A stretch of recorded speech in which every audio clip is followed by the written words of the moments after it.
मंच पर उपस्थित श्री महंत न्यायाचार्य नामदेव महाराज शास्त्री जी, संस्था के मंत्री श्रीमान गोविंद जी, महाराष्ट्र विधानसभा के विपक्ष के नेता श्रीमान एकनाथ राव खड़से जी, बहन पंकजा,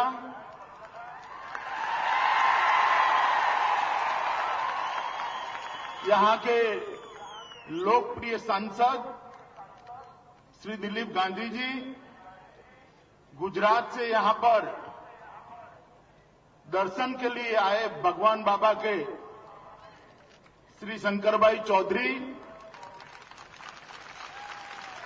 प्रीतमताई मुंडे, महादेव जी जानकर और भाई विनायक मेटे। और आज दशहरे के दिन भगवान बाबा के समाधि स्थान पर उनके दर्शन के लिए और गोपीनाथ राव को श्रद्धांजलि देने के लिए उपस्थित हुए माताओं, भाई और बहनों,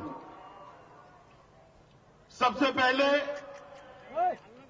मैं आज आप सबको दशहरे की शुभकामनाएं देना चाहता हूं। दशहरा प्रतीक है अन्याय पर न्याय की विजय का,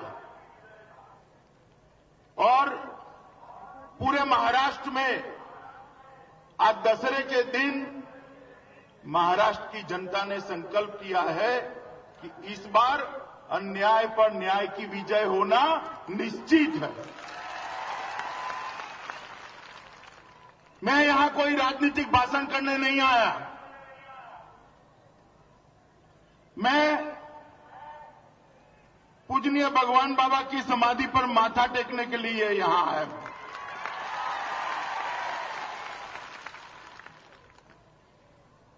पंकजा ने मुझे बताया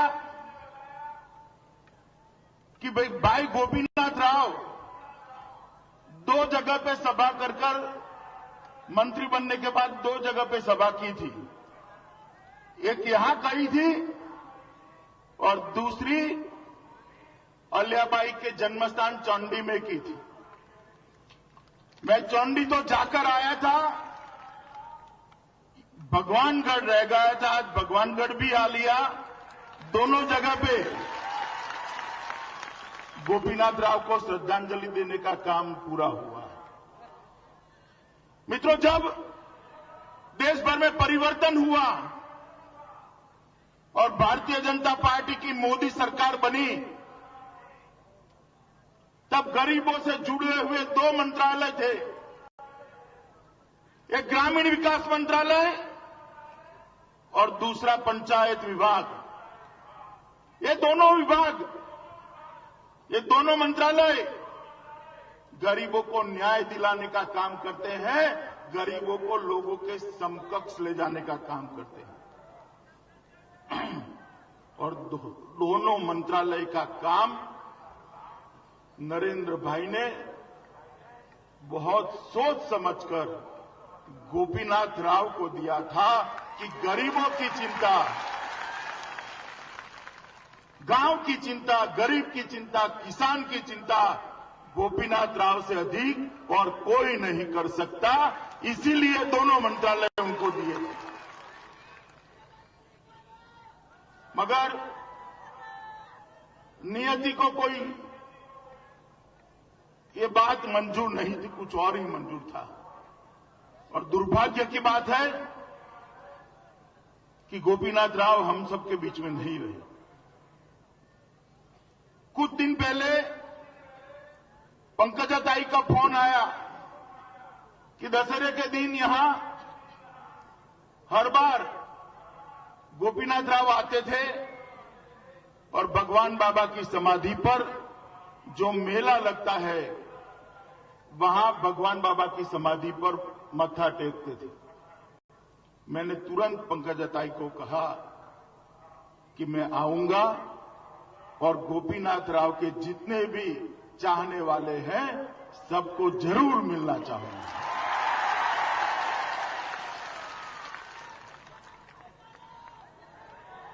गोपीनाथ राव ने पूरा जीवन उन्होंने पिछड़े समाज और ओबीसी समाज के कल्याण के लिए दिया। बीड़ से लेकर दिल्ली तक जो संघर्ष यात्रा उन्होंने की, वो संघर्ष यात्रा का केंद्र बिंदु गरीब ओबीसी पिछड़े समाज के कल्याण के अलावा और कुछ नहीं था। और इसी के कारण आज दिखाई पड़ता है लाखों की संख्या में वंजारी समाज और सब पिछड़े समाज के लोग गोपीनाथ राव को श्रद्धांजलि देने के लिए आए हैं। और मुझे मालूम है कि आप लोगों के मन में क्या है।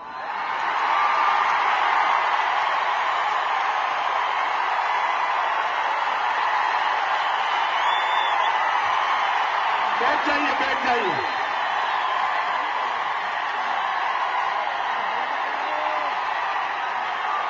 बैठ जाइए।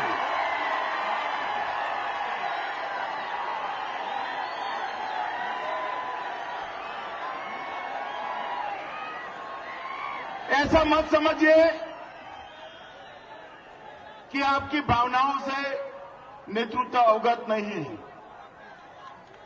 महाराष्ट्र के अंदर बहन पंकजा के नेतृत्व में पूरा ओबीसी समाज एकजुट हो और गोपीनाथ राव जी ने जो काम अधूरा छोड़ा है पिछड़े समाज के कल्याण का, उसको पंकजा ताई के नेतृत्व में आप आगे बढ़ाइए।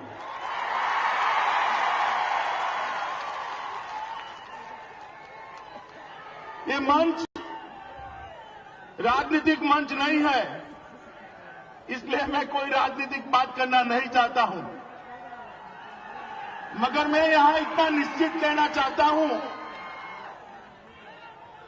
केवल कि भगवानगढ़ पूरे वंजारी समाज और बाकी ओबीसी समाज का चेतना केंद्र है। और भारतीय जनता पार्टी के सभी नेता इस चेतना केंद्र को और अधिक अच्छा बनाने के लिए और बड़ा बनाने के लिए जो कुछ भी कर पाएंगे वो हम जरूर करेंगे। पूरे महाराष्ट्र के ओबीसी समाज में भगवान बाबा के समाधि स्थल से चेतना पहुंचती है और नामदेव महाराज शास्त्री भी उस चेतना को आगे ले जाने का काम कर रहे हैं। बहन पंकजा ने कहा है कि यहां सुवर्ण जयंती महोत्सव पर नरेंद्र भाई जरूर आएंगे।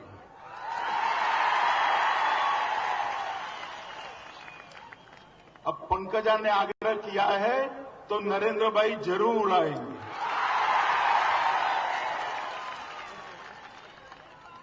और ये स्थान जहां से ओबीसी समाज के लिए एक प्रगति की राह, एक पथ दर्शक बना है,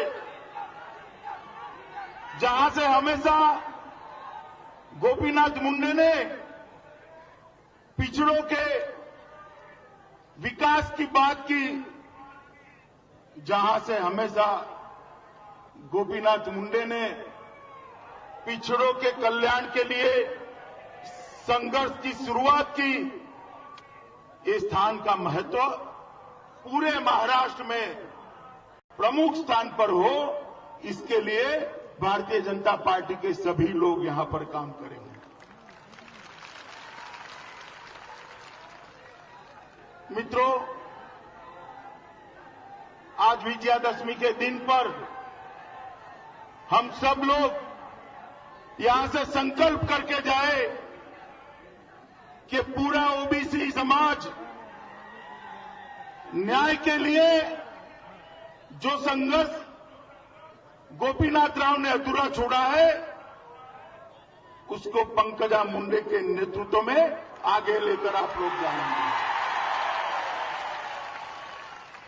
देश में पहली बार भारतीय जनता पार्टी ने एक पिछड़े समाज के व्यक्ति को, ओबीसी समाज के व्यक्ति को देश का प्रधानमंत्री बनाने का काम किया है।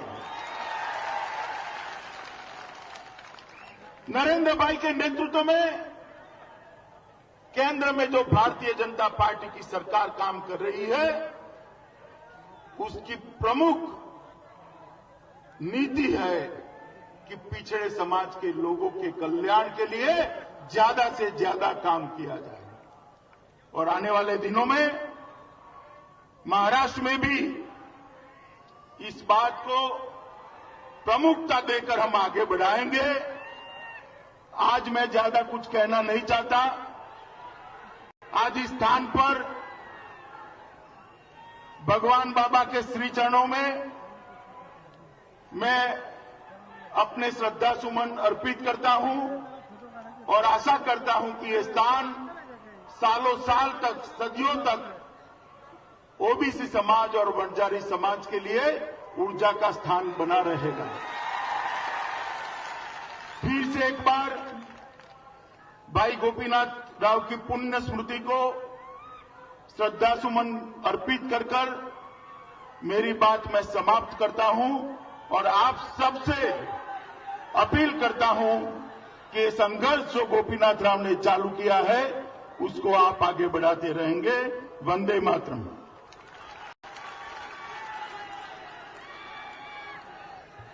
आचारसंहिता असल्यामुळे उघडपणाने अमित भाईंना बोलता आलं नाही, तुम्ही ओरडू नका।